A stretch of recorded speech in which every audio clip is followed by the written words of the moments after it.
1. This week, Shabbat Nitzavim-Vayelech, towards the end of the book of Deuteronomy, contains one of my favorite passages in which Moshe is speaking to the people of Israel before they're going to enter the land without him, tells them, "Surely this instruction which I enjoin upon you this day is not too baffling, nor is it beyond reach. It is not in the heavens that you should say, 'Who among us can go up to the heavens and get it?'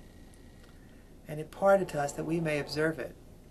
Neither is it beyond the sea that you should say, 'Who among us can cross to the other side of the sea and get it for us and impart it to us, that we may observe it?'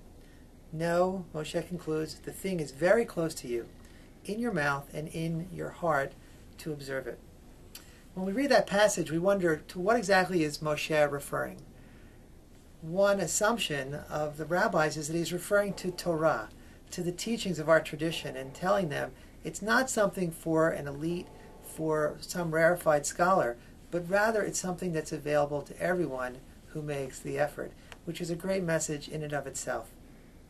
But many of the rabbis look at the context of the passage and they suggest that there's another concept that's being taught here. When it says, "Ki ha-mitzvah hazot," this mitzvah is not too baffling for you. And they say it's referring to the mitzvah, the commandment of tshuva, of doing repentance, of turning, of finding the right path. They base it on the fact that in the 10 verses right before, the word shuv, to return, is mentioned 7 times, a number that's always significant. So maybe that's what Moshe is teaching us, not only the importance of Torah, but also the importance of using that Torah to guide how we live our lives. At this season of the year, it teaches us that as hard as it is to imagine change can be for any one of us, change is possible. Judaism is extremely optimistic about the possibility of our getting back on the right track. And we have this season of the high holidays, which is approaching, for us to join together as community to support each other in doing that. The rabbis teach in Leviticus Rabbah that the gates of tshuva, of repentance, are always open. Let us go through those gates together.